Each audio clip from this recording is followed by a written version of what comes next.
우리 옛 노래 말 중에 이제 그런 구절이 있어요.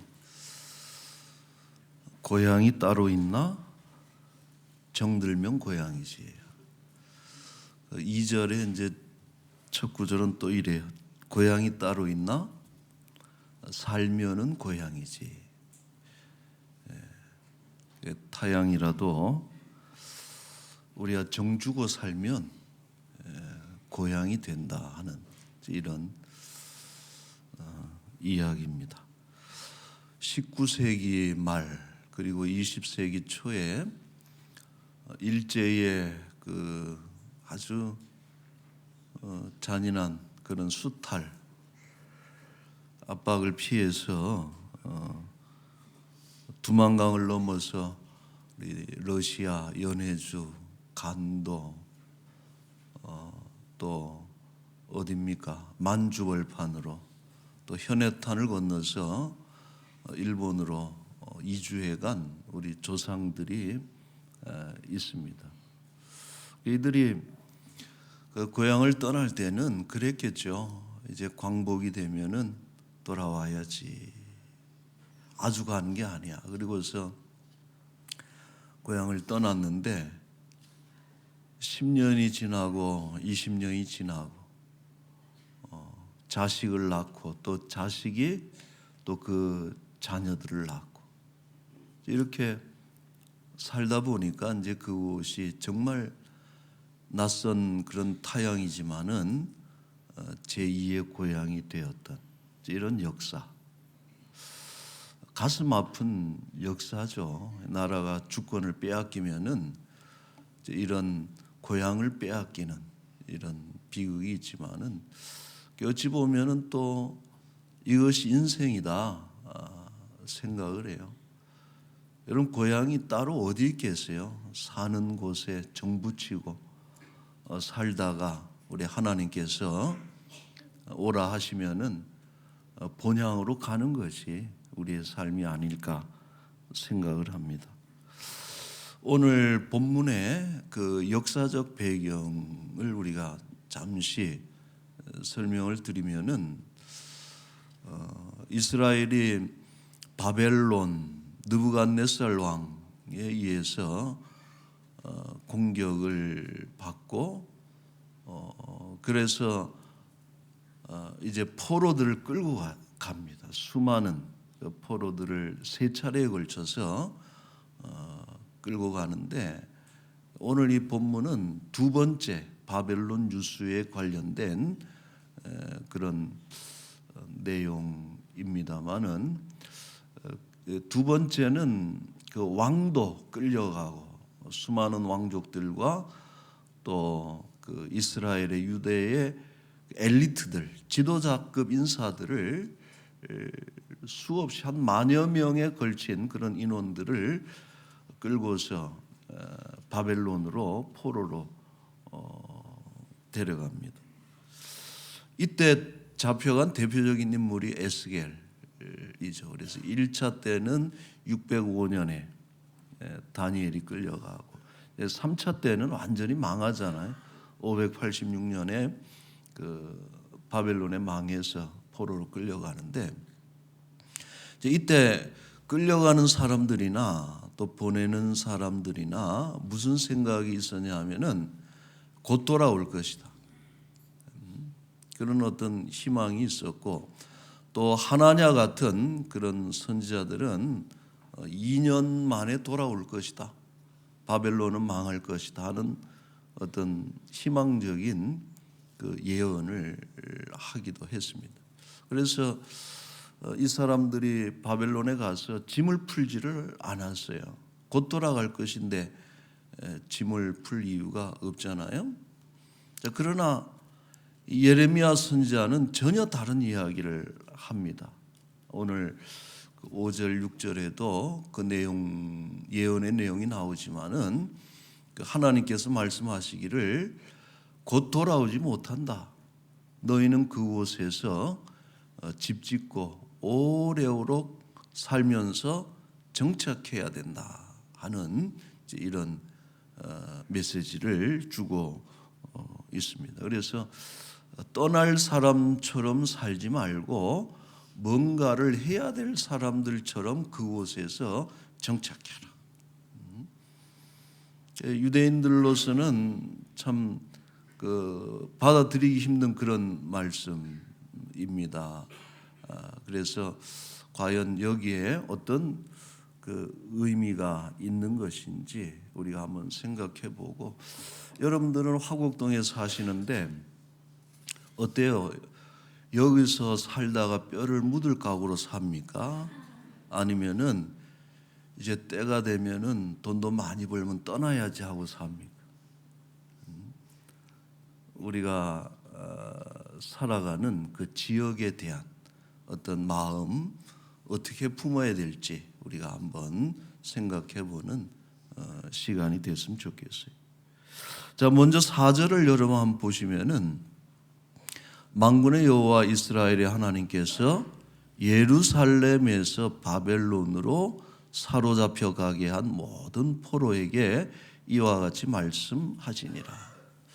본문은 그 바벨론 포로들에게 보내는 편지 형식입니다. 그래서 이 예루살렘에 있으면서 포로로 끌려간 사람들에게 보내는 그런 메시지인데, 이 구절에서 우리가 눈여겨봐야 될 표현이 있어요. 4절에 보면은 하나님께서 예루살렘에서 바벨론으로 사로잡혀 가게 하셨다 하는 내용이죠. 그래서 이 이스라엘이, 유대인들이 바벨론으로 포로로 끌려간 것은 물론 자의는 아니죠. 가고 싶어서 스스로 간 것은 아니고 바벨론이 끌고 간 것이지만은, 그러나 그 배경에는 누가 계시느냐?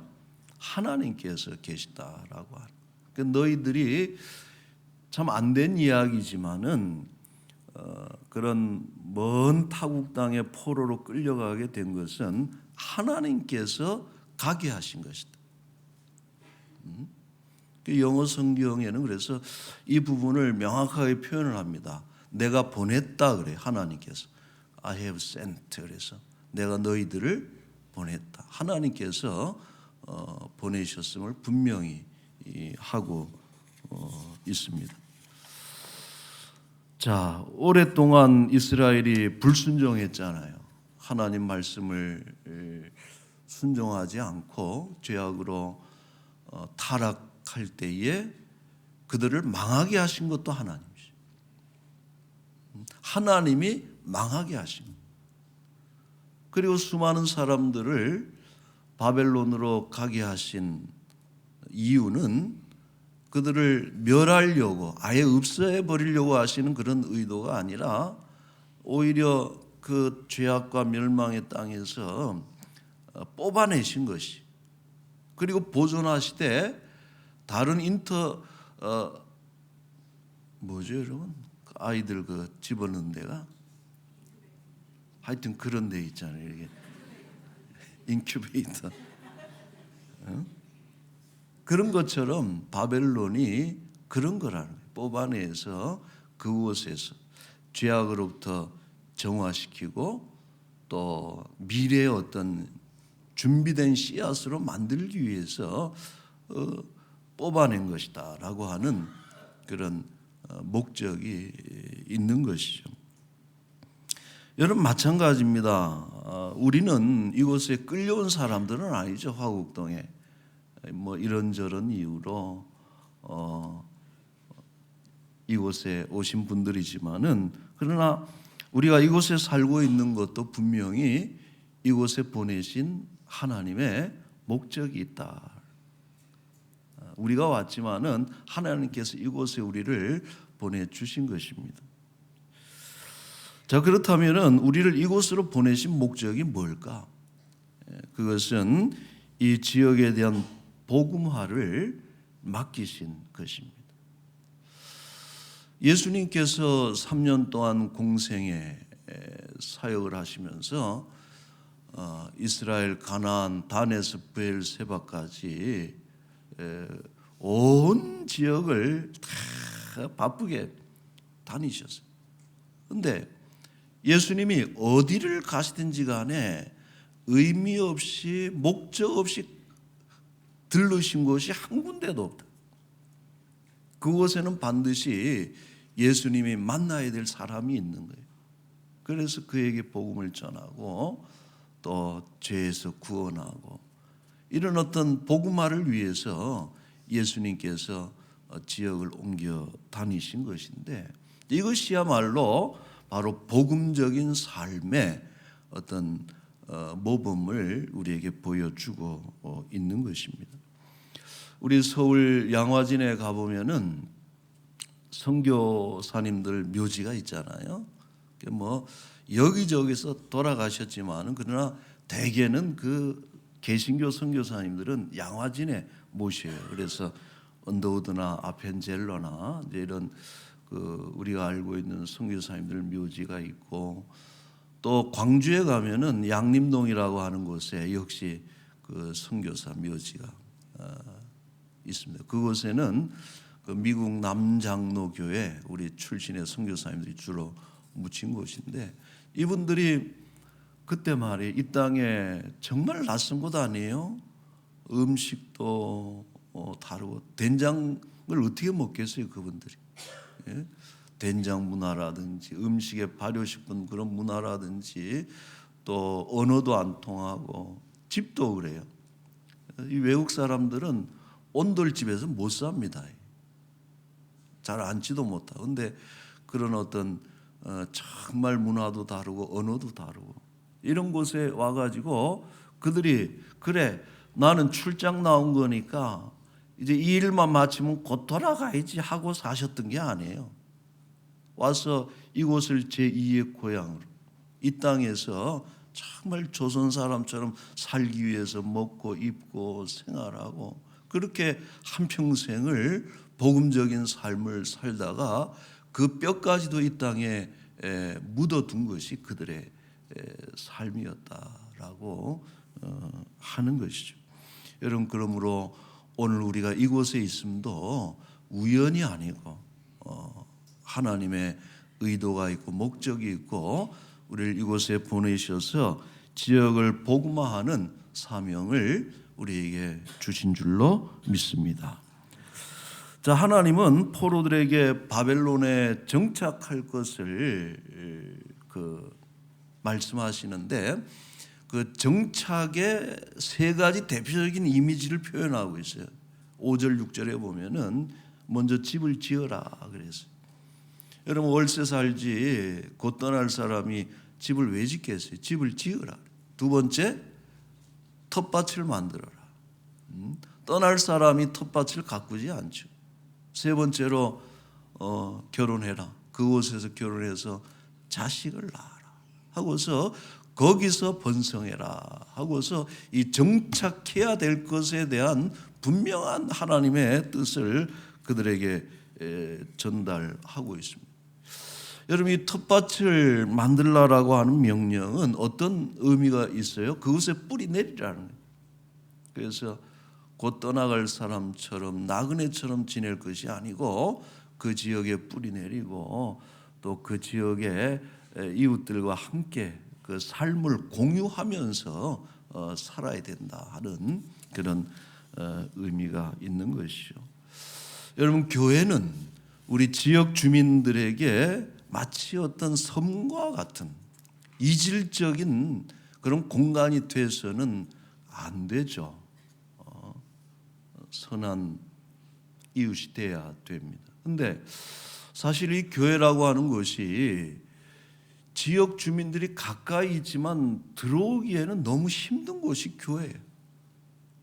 여러분들도 어디 절에 가자 그러면 그 쉽지 않잖아요. 너무나 문화가 다른 곳이에요. 그래서 평소에는 이웃들끼리 살기도 하고 그러면 교회 가자 그러면 그게 쉽지가 않아요. 교회 문턱을 넘는 것이. 우리가 이런 담을 헐어야 돼요.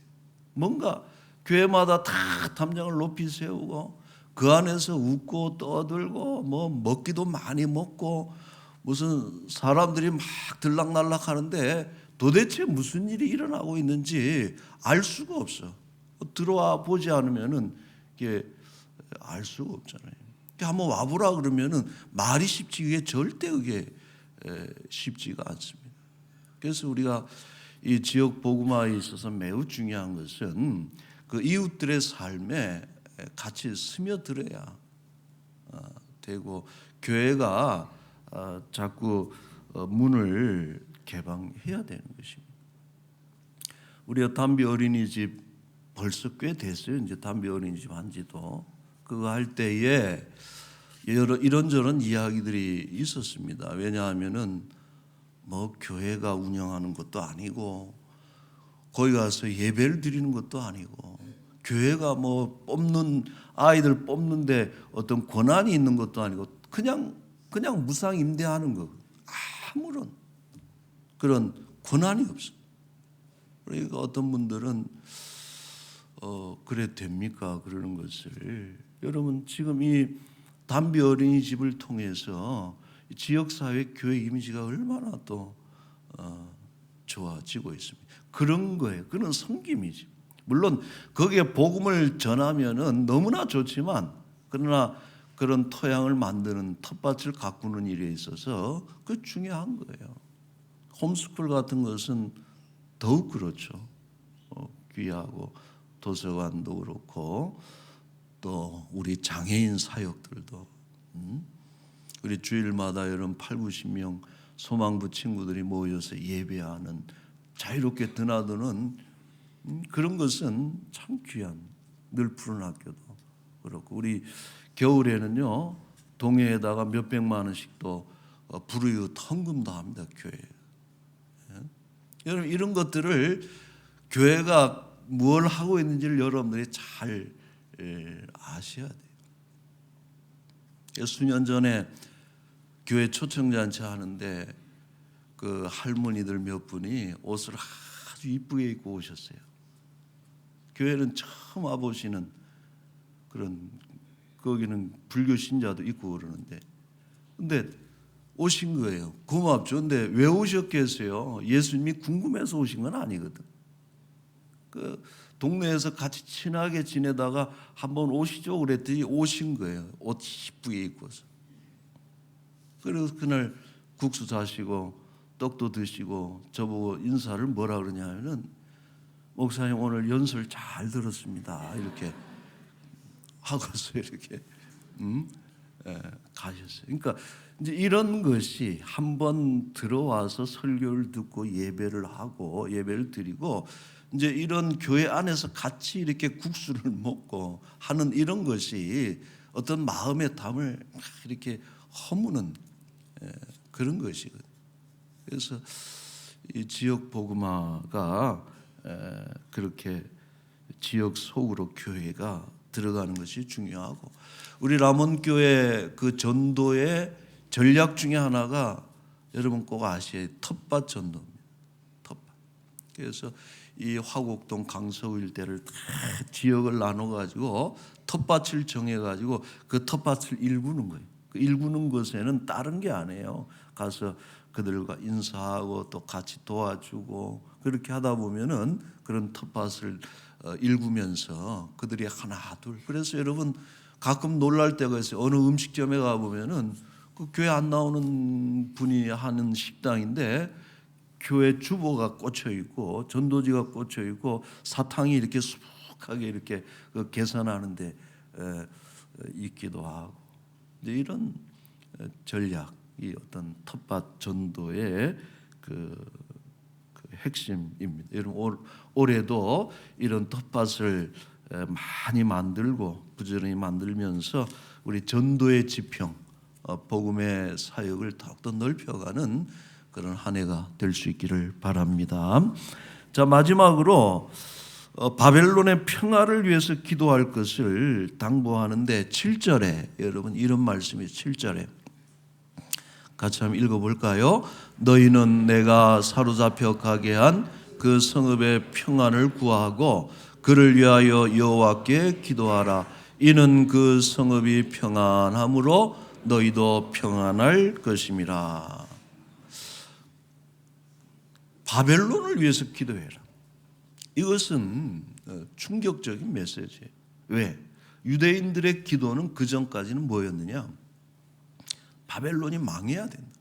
하나님 빨리 저 죄악의 도성, 음녀의 도성, 마귀의 도성 바벨론이 무너지고 망하고 그로 인해서 포로로 끌려간 우리가 다시 고향으로 돌아갈 수 있게 해주십시오 하는 것이 유대인들의 기도였는데, 그러나 도시의 평안을 구하라, 기도해라, 바벨론을 위해서 기도해라 하는 놀라운, 여러분 이것이 어떤 면에서 보면 기독교의 웅장한 스케일입니다. 일본이 망하도록 기도해서는 안 되는 것이, 중국이 망하도록 기도해서는 안 되는, 그들 영혼을 위해서 기도하는 것이 기독교의 세계관이라. 여러분 7절에 보면은 평안이라는 단어가 3번 등장해요. 반복되는데 샬롬이죠. 히브리어로 샬롬인데, 샬롬은 포괄적인 단어입니다. 뭐 전쟁의 부재를 평화라고 말하지 않습니다. 단지 평화, 피스, 샬롬은 뭘 이야기하느냐? 온전한 걸 얘기하는 거예요. 조화, 번영, 안녕. 여러분 대한민국이 전쟁이 없기 때문에 샬롬이 아니라는 거예요. 이 땅이 온전하게 공의롭고 정의롭고 번영을 이루고 누구나 행복해하는 그런 상태가 샬롬이라는 것이고, 또 ESV 성경에 보면은 이 평안을 웰페어라 그랬어요. 웰페어, 피스라고 안 했습니다. 복지라는 뜻 아니에요.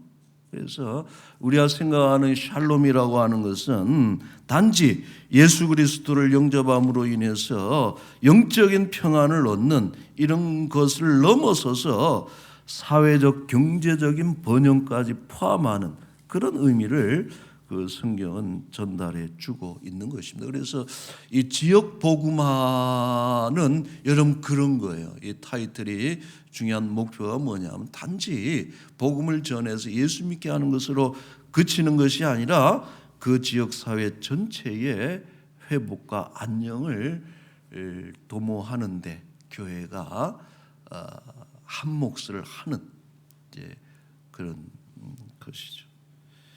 여러분 지역 복음화는 교회 부흥만을 위한 것이 아니고 이 지역이 더불어 잘 되게 하는 것이고, 교회는 정말 작심하고 등록하고 이런 분들이 오지만은 이 교회 주변에 수없이 잠재적인 신자들로 가득 채우는 것이 이 지역 복음화의 목표가 되는 것입니다. 여러분 다시 한번 오늘 우리를 이 화곡동에 부르신 하나님께서 이곳에 우리를 보내신 줄로 믿고 돈 많이 벌어서 빨리 미국 가야지, 강남 가야지 그러지 마시고 돈 많이 벌수록 이곳에 계셔서 이 지역 주민들을 위해서 써야지. 여러분 쓰고 섬기고 그렇게 해서 한 영혼이라도 다 주께로 인도하는 그런 복음화의 사명을 잘 우리가 감당해야 될 것입니다. 자, 올해도 여러분 우리 교회 표가 뭐예요? 다시 한번 안 까먹었는지 한번 또 해봅시다. 시작. 나눔과 섬김으로 이웃을 사랑하고 지역 복음화에 힘쓰는 교회. 꼭 여러분 제가 올 1월 달에 빛이라 하는 첫 번째 설교를 했고 나눔과 섬김에 대한 이야기를 했고 오늘은 지역 복음화에 대한 그런 이야기를 했습니다. 이 구호를 우리가 품고 우리 지역 안으로 아름답게 스며들어가는 교회, 그들의 착한 이웃이 되어주는 우리 믿음의 공동체가 될 수 있기를 우리 예수님의 이름으로 축복합니다. 아멘. 기도하겠습니다. 자, 오늘 같이 한번 잠시 여러분 기도할 것은 나눔과 섬김, 나누는 것이 뭐고 또 지극히 작은 자 하나에게 지극히 작은 것 하나를 섬기는 것이 얼마나 귀한 일인지 우리가 살펴봤고 이제 오늘 이곳에 우리를 보내신 하나님의 뜻이 있음을 기억하면서 우리 삶의 목적이 복음을 전하는 일, 그로 인해서 우리 주의 기쁨이 될 수 있기를, 2026년도에 교회 인근의 많은 지역들 교회 소문이 더 아름답게 퍼져서 잠재적인 신자들로 만들어가고 결국은 그들을 교회로 인도하는 그런 복음의 역사를 위해서 그럼 잠시 한번 같이 기도하겠습니다. 거룩하신 우리 하나님 아버지, 은혜를 감사합니다. 아버지, 주여, 우리 이 모양 저 모양으로 우리를 이곳에 보내신 하나님의 특별한 뜻과 계획이 있는 줄로 믿사오니, 주여, 잠시 머물다 갈 사람처럼 마음을 두지 않고 또 짐 풀지 않고 그렇게 나그네처럼 살아가지 않게 하여 주시옵고, 이 땅에서는 오래도록 살 것처럼 뿌리를 내려서 텃밭도 가꾸고 결혼도 하고 그렇게 해서 자식을 낳고 지경을 넓혀가며 아버지 하나님이 지역사회를 진정 사랑하고 또 만나는 많은 이웃들을 사촌과 같이 여겨 이웃사촌이며 사랑하는 그런 우리 사람들 함께해서 아버지 하나님 이곳에 그리스도의 복음이 충만하게 하나님 채워질 수 있도록 지역 복음화에 힘쓰는 우리 모두가 되기를 원합니다. 한 영혼이라도 아버지 하나님 우리가 주께로 인도하기를 원하고, 어느 날 우리 하나님 만났을 때에 하나님, 제가 참으로 이렇게 지역을 섬겼습니다, 텃밭을 가꾸었습니다, 귀한 열매를 주께 올려드릴 수 있는 아버지 하나님이시여 놀라운 믿음의 역사를 우리에게 허락하여 주옵소서. 감사합니다. 우리 라몬교회로 인해서 우리 화곡동 이 지역이 정말 더 잘되고 행복할 수 있도록 하나님 평강에 이를 수 있도록 주여 함께하여 주옵소서. 감사합니다. 사랑의 하나님, 오늘 우리가 이곳에 있음이 우연이 아니고 또 내 뜻도 아니고 하나님의 뜻인 줄로 믿습니다. 나누고 섬겨서 이웃을 사랑하되 과도히 아껴도 가난하고 또 베풀고 나누어도 부욕해 되는 놀라운 그런 부요의 신비를 우리가 깨닫게 하시고, 우리 길 옆을 지나가는 작은 자, 누군가 한 사람이 우리 곁에 변장하고 오신 예수님인 것을 우리는 늘 잊지 말고 그들에게 지극히 작은 친절 하나라도 베풀 수 있는 그런 사랑을 실천케 하여 주옵소서. 아버지, 우리 라몬교회는 담을 높이 쌓아 올려서 이웃과 지역에서 단절된 그런 섬과 같은 그런 공간이 되지 않게 하여 주옵시고, 문을 열고 담을 헐고 온 지역 주민들이 편안하게 들어오고 나올 수 있는 그런 참으로 그리스도의 샬롬이 강물처럼 흘러넘치는 그런 복된 교회가 되게 하여 주옵소서. 아버지, 올 한 해도 우리 가정복음화, 지역복음화, 그렇게 민족복음화, 이 나라 복음화가 되게 하여 주옵시고, 나아가서 세계 열방에 선교하는 교회로 하나님 사용하여 주옵소서. 요 며칠간 동장군의 기세가 너무나도 날카롭고 무섭습니다. 우리 성도들의 건강과 출입을 지켜 안전케 하여 주옵소서.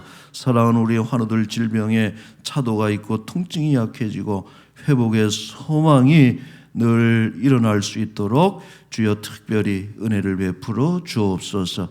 교회 학교 겨울 행사들이 지금 진행 중에 있습니다. 하나님 은혜 가운데 안전하게 하시고, 또 열매 맺는 우리 귀한 행사, 특히 우리 금요일부터 고등부 수련회가 있습니다. 선생님들 또 스태프들, 우리 참여하는 모든 학생들 하나님 붙잡아 주시고, 무엇보다도 권능의 말씀 선포하시는 우리 강도사님 강하게 하셔서 말씀을 통해서 사랑하는 자녀들이 새로워지는 복된 행사가 되게 하여 주옵소서.